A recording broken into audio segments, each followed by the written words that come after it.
Selamat pagi Ibu dan teman-teman sekalian. Perkenalkan kami dari kelompok 5. Di sini kami akan membahas tentang materi 9 dari buku Ginkoli, yaitu mengenai kesetimbangan statis, elastivitas, dan faktor. Sebelumnya, izinkan kami memperkenalkan diri terlebih dahulu. Perkenalkan, nama saya Jovan Arsenio Pasaribu dengan NIM akhir 072. Saya dari kelas B. Perkenalkan, nama saya Denar Hastomo, nomor NIM akhir 110, saya dari kelas B. Perkenalkan, nama saya Alfonso Bedingo Manurung dengan NIM akhir 076 dari kelas B. Perkenalkan, nama saya Hoirul Wasikin Mulyono dengan NIM 111 kelas B. Perkenalkan, nama saya Yeftamar Sembolon dengan NIM akhir 075 dari kelas B. Pernah nggak sih kamu bertanya, mengapa mobil bisa diam jalan, jembatan tidak runtuh, dan tulang kita tidak patah setiap kali berdiri?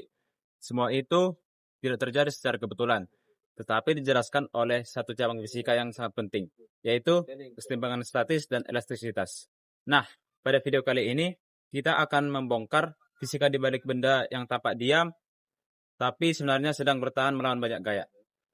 Sebuah benda akan berada dalam kesetimbangan statis ketika benda tersebut diam dan tidak berotasi.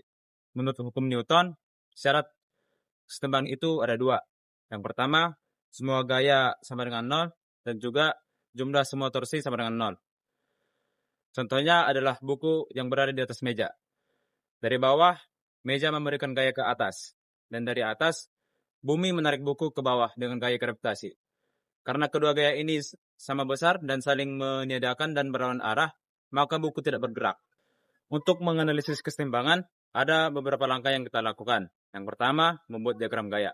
Yang kedua, menentukan arah sumbu. Dan yang ketiga, uraikan gaya komponen. Dan yang keempat, kita dapat menggunakan persamaan sigma F sama dengan 0 dan sigma torsi sama dengan 0. Dan yang terakhir, kita menghitung besaran yang belum diketahui.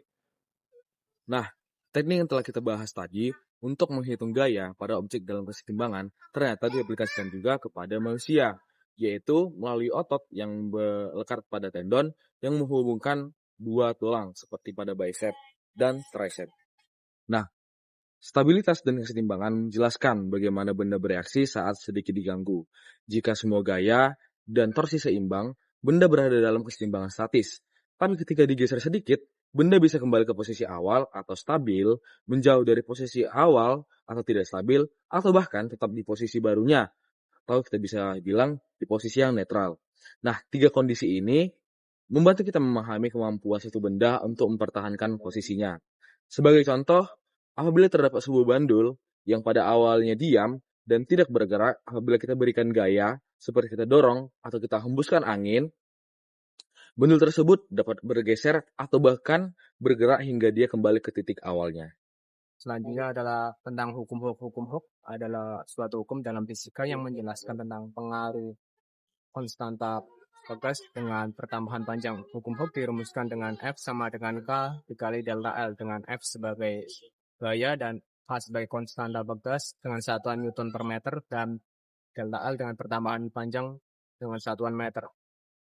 Selanjutnya adalah grafik hubungan gaya dengan pertambahan panjang pada sumbu X, yaitu dengan disatukan dengan elongation atau pertambahan panjang, dan sumbu Y dengan gaya atau terdapat wilayah atau titik pada grafik tersebut seperti wilayah elastis, batas proporsional, batas elastis, wilayah plastis, dan kekuatan ultimate, serta titik patah atau titik putus.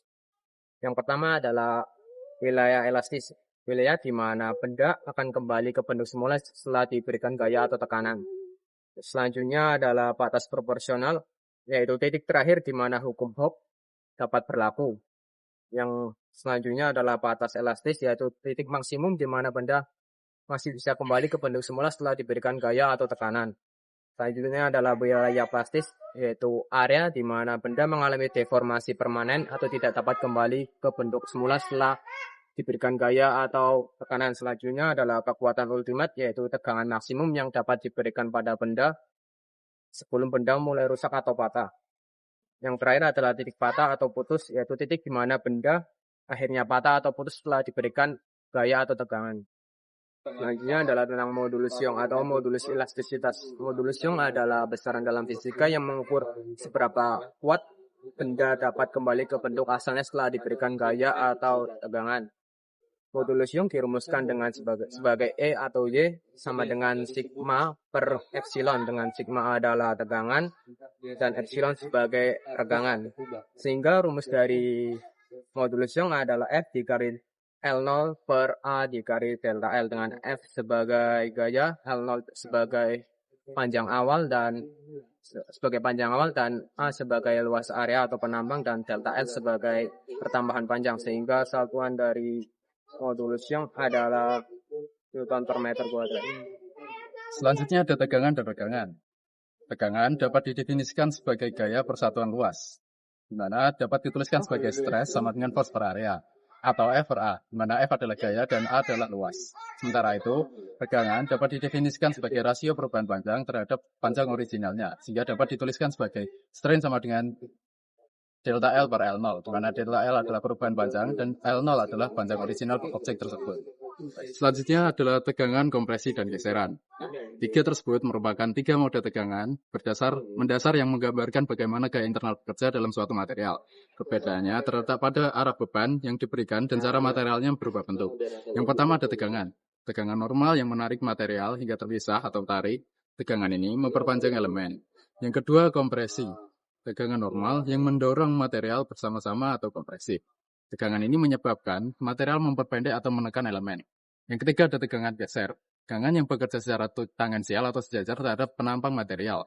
Tegangan ini menyebabkan lapisan-lapisan bergeser relatif satu sama lain. Nah, selanjutnya ada fraktur. Jika tekanan pada benda terlalu besar, maka benda tersebut akan patah. Nah, fraktur adalah kondisi kegagalan material padat seperti tulang, logam, atau keramik yang pecah, patah, atau retak menjadi dua bagian atau lebih akibat tegangan atau gaya yang melebihi kekuatan material tersebut.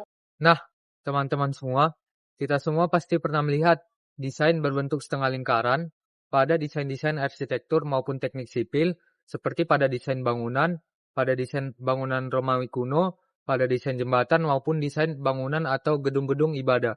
Desain ini dapat disebut juga dengan desain arkes.